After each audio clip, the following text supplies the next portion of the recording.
For this wonderful Human Wednesday, hold on to your hats. We have the one, the only, Orlagh Cassidy. I want to know, Miss Cassidy, what are your hobbies and passions outside of performing, recording, art? I like to go see arts. I like to see, I have a secret passion of dance because I wish I had been a dancer. So I actually love to go see stuff at the Joyce or just stuff in the city. It just lights up a part of me that like the alternate door I didn't go through. You know what I mean? I think because I didn't have any discipline and I wanted to talk too much. So all my school reports, the teachers would be like, Orla, is really good. She could, access more potential if she stopped talking. Little did they know you would make a living with your voice. Okay? I love that. What would you have studied? I have a passion for tap and the way tap works now, like this, I want to see this Trinity Irish rep company at Joyce because it's like funkified, like they've really taken like the Riverdance stuff and just funkified it, and it's great because my father was a champion Irish dancer. He won all sorts of medals, but that was like the straight dancing. Tap is one of the easiest forms of dance to pick up, actually. I know. I have it like on my list of like, you're in New York City, there's classes everywhere. David Costabile, who was on Billions and lots of other things and lots of other movies, we did all the shows together, and someone sent me this recently, and that's us, and he is singing his heart out, and I don't really sing. I just like tap dancing and smiling. Well, I have a question for you because I don't know really anything about working actors. So what uniquely for you is what you do on set as a working actor? A day in the life. Uniquely for me means where I'm at in my career, where I've been at, which is I do a lot of guest stars on TV things, which means you have a day, maybe two, if you're lucky, a couple episodes. I tell young actors, like, you just try not to like pee yourself with nerve because you are jumping on a train that is moving, that has got wheels, and everybody knows the gears and everybody knows what's happening except you. So, and each show is different. So, of course, everybody knows what to do on action, but like each show does things slightly different. Costumes are different, the trailers are different, the people that run it are different. And it's like jumping on a moving train. And then when you get the opportunity to come back another day, it's so great because then you can go, hi, Sam. Yeah. Hi, Sue. Hi, whatever. Like, because that's what you get when you're a regular, like it's a family. And so when you're a guest star, you kind of jump on and you have to have a wild amount of confidence without knowing a lot.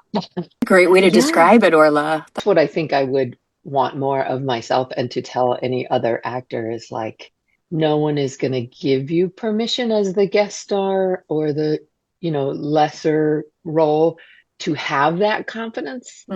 Like you have to kind of take it. Yeah, come in with it. And that's weird when you don't know the lay of the land. Work it, own it. But like as an actor, right? Is it fake it till you make it kind of a thing? Completely. Confidence isn't being a bully, right? Right. Or obnoxious or needy. Confidence is just like, you would like me to participate in this, and you have invited me here to give to this. And I think that never goes away, right? I've just learned to go like, yeah, how's it feel to you? So I'm going to take that and jump into the next question, which is like, tell us about what's going on right now for you and what you're working on that you're excited about and want to talk about. If you want to catch it, it was last week's episode called Spill Your Guts on Chicago Med, airing and streaming on Peacock. And I have a recurring role of a bitchy board member who has some heart condition that develops on our way to the airport. They're taking a private plane with just the high level people in the hospital and the board members. And on the plane, S. Apatha Murkerson, who is just an angel and a powerhouse and extremely generous, put in a good word for me that this storyline should be me. I didn't know actually what was happening because I've been on the show a couple times last year, and then I went for a fitting and the costume designer said, oh yeah, don't be surprised if you have another fitting because we're going to need a double of that suit. And I was like, okay, I worked on a soap for 11 years. And the only reason you need a double of a suit is someone's throwing some shit at you. You know what I mean? Because that happened to me twice. And then I saw Ipetha in the trailer and she was like, did they tell you? And I was like, no, they didn't tell me. She was like, oh, we're going to get up to some business. And it wasn't until I got the script. And then in the script, she notices that I'm shaking on the plane. And then it's a private plane. They lay me down and she has to go in and do some surgery. And I have a full on breakdown. And then I'm supposed to go back and shoot some more. So I'll be doing some more episodes, presumably to say thank you for saving my life. This is a new question, and I think it's so fun because I'm just a curious person. What are you currently reading or watching? I've been getting into documentaries lately. So I watched a great documentary on Cy Hirsch, who is a journalist back in the 60s, 70s. It was really friggin' interesting. I mean, it's going to make me sound super heavy and intellectual, but that Washington Post butchering that just happened and the journalism going is like, wow. Like, there's just, so anyway, I think I was like looking for like story about a old timey journalist, and that's a great one. And also I watched Joan Didion's documentary that Griffin Dunn did. It was very good. I'm going to piggyback on your answers there because we are living in a heavy time. Yeah. And so what I want to know, Miss Orlagh Cassidy, is how are you using your art to deal? Well, I'm writing a lot.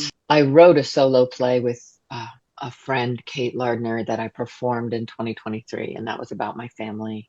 That was about growing up Irish, growing up with alcoholism, mental illness, and suicide, you know, and surviving all of that. And art played a big part in my survival of that, right? Growing up, because I've wanted to be I've been an actor since I'm like 9. So I always had a black box theater to go to, even in children's theater. That was very cool to do that experience, like write that, which I was doing for years and years to process life. And that's just my life, not the global news and stuff. After that, my husband got diagnosed with stage 4 cancer, and he had a very quick, horrible illness for like a year and 2 months. And I wrote all during that. And now I wrote in this whole last year of grief. So I'm not really sure what it is I'm writing, but I know that writing is now my new way through because of, you know, in November and December 2024, I became a widow and an orphan in a month because my father died right before my husband. I feel a little saved from paying so much attention to the world because I don't have it. I hope you feel validated in this. Acts of resistance can look different for every single person. It might be, you know, reaching out to somebody in your community or having a personal conversation with them. It might be expressing that through your writing, through your creativity, finding that therapeutic thing for yourself. I was up at this house I have by a lake when the Minneapolis protesters were shot and killed. And I was really removed because I was away. But I made this giant vat of soup and I brought 2 big things to 2 of my neighbors. I just needed to do something. And that's what it's about right there. Yeah, that is what it's about. I like love how whatever scale you're able to. Yeah. Advocacy is come as you are. What is a piece of advice that has stuck with you all this time since you've been alive? Ironically, it came from my mother, who was a physiologist and a biochemist, who got her PhD while having my sister, the firstborn in our family, in Dublin in 1961. Like, she was a rock star, and she led the PTA meetings and had 4 kids and had meetings of ERA Now in her house. And she had a research lab, and she was very well known in DC as a rock star researcher. I started acting when I was 9, and then, you know, like by 10, 11, I was like, this is it. And she said to me that she just said, you can do whatever you want as long as you love it, because you're going to have to get out of bed and go do it. And I mean, for me, I was like, okay, done. But it just kind of stuck with me because what a generous thing to say. And she didn't really care what it was. She just said, as long as you love it. Orlagh, I love you. You are in the top 3 favorite actresses for me. It's Orlagh Cassidy, Olivia Colman, and Frances McDormand. Anything I've seen you in, anything I've seen you do, but even just as a human being, you are absolutely wonderful. And I can't believe we were so lucky to get to talk to you today. You are stunning inside and out, and I hope you have a beautiful rest of your day. Right back at you, babe. Nice to meet you, Chelsea.